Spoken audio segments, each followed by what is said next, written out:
Ladies and gentlemen, the American Jury Bulldog Nation, welcome to Sports Without Boundaries. We appreciate y'all checking out. It's Sports Without Boundaries because we talk about some stuff that's not sports. It's kind of fun too. And you're going to get the input of sports from me as a fan, and my son Parker is a different generation. And we're just like you. We feel like we can comment on sports the same every sports fan can comment on sports. I just happen to have a studio. So let's start off right with the big sports story, which is this scandal. I'll lay the groundwork and get Parker's input on it. But the United States Attorney's Office and the FBI out of New York yesterday, along with the City of New York law enforcement, they busted a lot of folks, including 3 mob families. 30 players. And a bunch of players led by Damon Jones, Terry Rozier, and the coach of the Portland Trailblazer, Chauncey Billups. And what Rozier was doing and some others were doing is on these prop bets, they would do things like Rozier took himself out of the game, so he's not going to score the amount of points. And then he would show up and get his money. Billups and Damon Jones and these mobsters, they had fixed illegal card games. They were illegal New York card games that were fixed by the mob. And they had stuff like x-ray tables, special contacts, special glasses, special counting machines, special chips, you name it. And Chauncey Billups would be presented as, hey, you want to play poker with Chauncey Billups? So he would help pull in the money. And we're talking about hundreds of millions of dollars involved. And there's a whole lot of people yet to be named.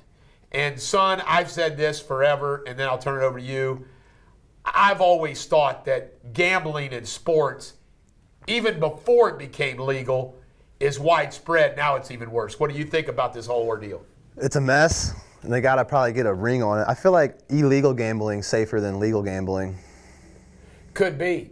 Here's my thing about sports gambling and why they don't think they can catch it. And I use this as an example.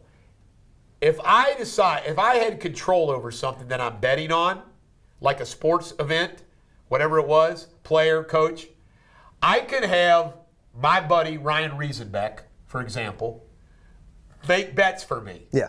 Ryan and I don't talk about it on the phone, don't text, don't email. We meet once a week at a restaurant. No, it seems very easy, and I'm easy sure to do. Most people I give him the money. He makes the bet. We split the money. Mm-hmm. No one ever is going to know. How do they ever find out that Ryan Riesenbeck is making bets for me? They have corporations that look out for odd bets. They do? I don't know what that would even mean. I guess a big money dump into a weird prop bet, and then they kind of observe the player and how they.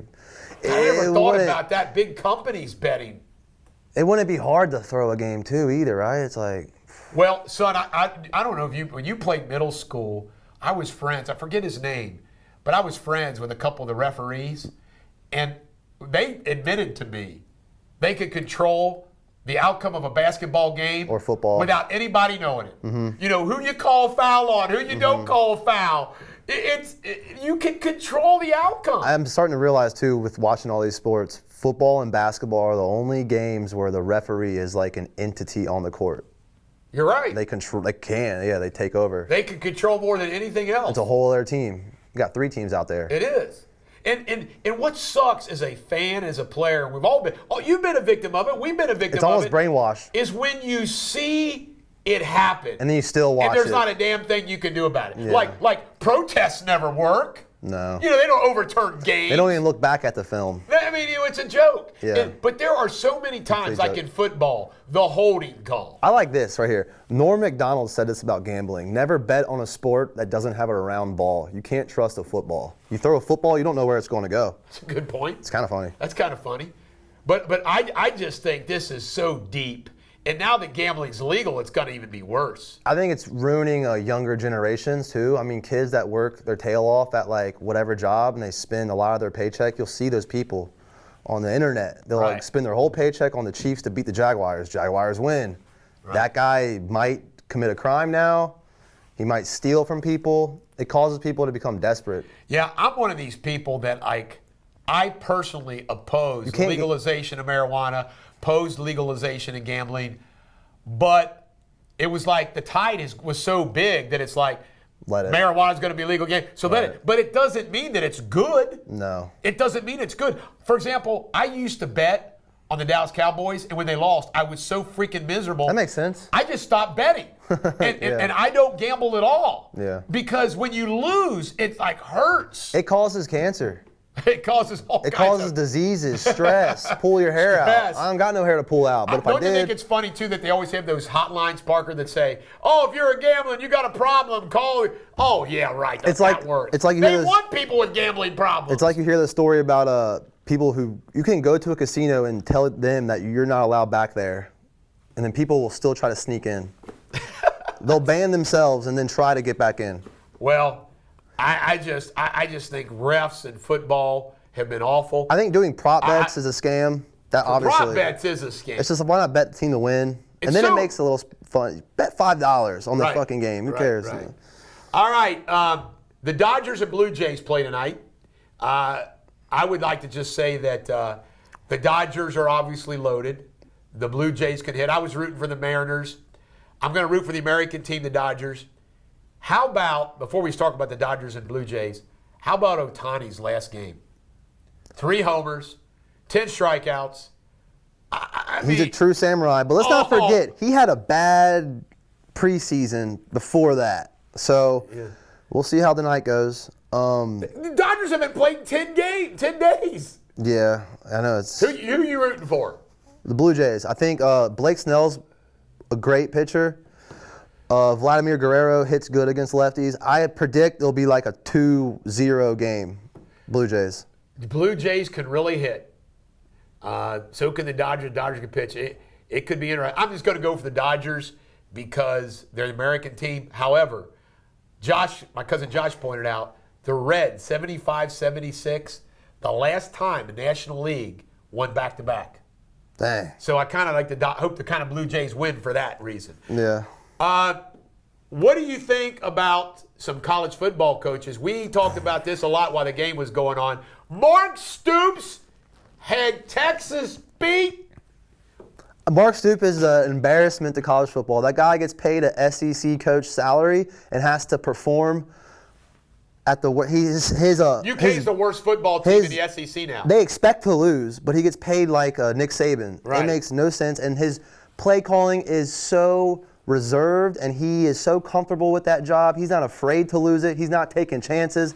Get Stoops out of there. The decisions not to kick the field goal in the regulation. Get out of there. And then, if it's 4th down and you got the ball first, roll it out. You got to kick the field goal and hope your defense holds them to a field goal. It was awful. They had Texas beat. The biggest defensive front line in the nation, and you run it up the middle 4 times. It is embarrassing. It is the most. There's nothing worse than what he did. Yeah. Pete Carroll looks like a genius compared to that. The Woody Johnson, the owner of the Jets, this is so funny, just said, we're 0-6 because of Justin Fields. I mean, I've never seen an owner basically say, our quarterback sucks. You signed the guy. Why don't you blame the finger on yourself, man? That is true. But now the Bengals are going to get Tyrod Taylor, which sucks. Because Tyrod Taylor's a better quarterback. I feel so bad for Jet fans, and apparently the Jets owner allows his kids to pick players based on Madden ratings. No kidding. Yeah, the Jets are a fucked up organization, and the owner should be looking in the mirror, not Justin Fields. That's messed up. The Jets is a screwed up organization. It's a bad They just suck year after. We're Dallas fans, and we go, woe is us. Jet fans got it worse than we do. Betting on Dallas is dumb, but betting on the Jets is really dumb.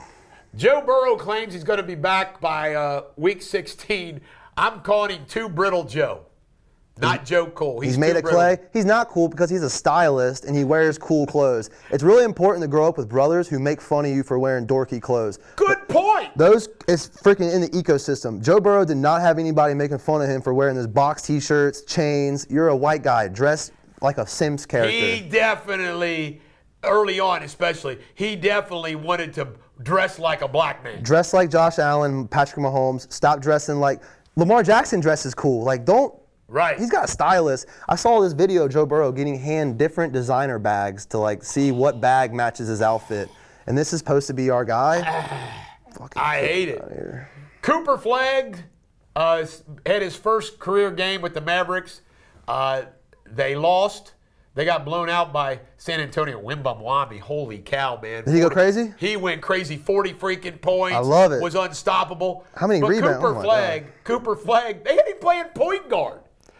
Why is Cooper Flagg playing point guard? The Mavs don't know how to play ball. They traded the best player for fucking sorry, I forgot something. Well, they should have never traded Luka. By the way, he dropped 43 on the Lakers opener. The Lakers are done, too. Basketball's done. I can't even do it. Logan Wilson of the Cincinnati Bengals is a captain, linebacker, lost his starting job to a rookie. Now he wants to be traded. I wouldn't trade him. I don't blame him for wanting to be traded. He was so close to winning the Super Bowl, got screwed over by that freaking pass interference. That's a bullshit penalty. Then Logan Wilson deserves a Super Bowl. He deserves to go to a good team. Send him to the Lions. They don't need him, though. Freaking the Bengals don't deserve him. They don't deserve anybody. All right. Sorry. That's okay. What else do I got here on my list we're talking about? Stephen A. Smith, one of your topics. Tell me what's going on in the internet about Stephen A. Smith relative to his comment that Trump's coming for the NBA and what Cash Patel had to say about it. I mean, we all know how Stephen A. Smith is just like, he will say anything to get you provoked. It is, or whatever that word is. Yes, he does. Provocation. Yeah, he sold his soul a long time ago. He plays that black card like he's a street guy. I'm taking one of my mini He's vitamins. so... Stephen A. Smith actually deserves to be like bullied or something. Well, Stephen A. Smith is an entertainer. He's a bully. He's an entertainer. But he's got that all wrong. The NBA, by the way, this investigation of the NBA started before Trump became president. It's been going on for years. Bring N1 back. Bring basketball back into the streets, back into like New York City parks. You're not a big UK Wildcat fan, but I am. I think they're loaded. They play Purdue, #1 team in basketball tonight.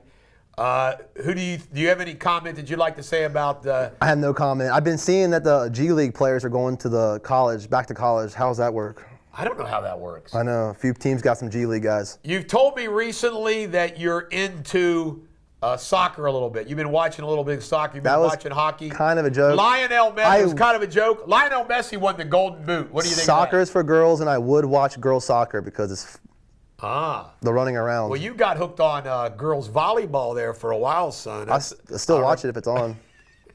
We understand why you do. Now, Trayvon Diggs did not play Sunday because he had an accident at home, and nobody knows what the accident was. They haven't said what the accident was. I say it was domestic, and he got hit with a frying pan. What do you say? Sounds accurate. History repeats itself. Isn't that weird? We don't know. They just say it's a household accident. It should be like that, How though. come they can't tell us it's a household accident? Nobody needs to know. And proving we're Sports Without Boundaries, Charlie Sheen says he's now dating a man because during all of his drugs, he partook of homosexuality, and now he's dating a man. This makes me sick. Is he still doing drugs? I don't know, but Charlie Sheen's gone homo. I think he's a drug-induced homosexuality.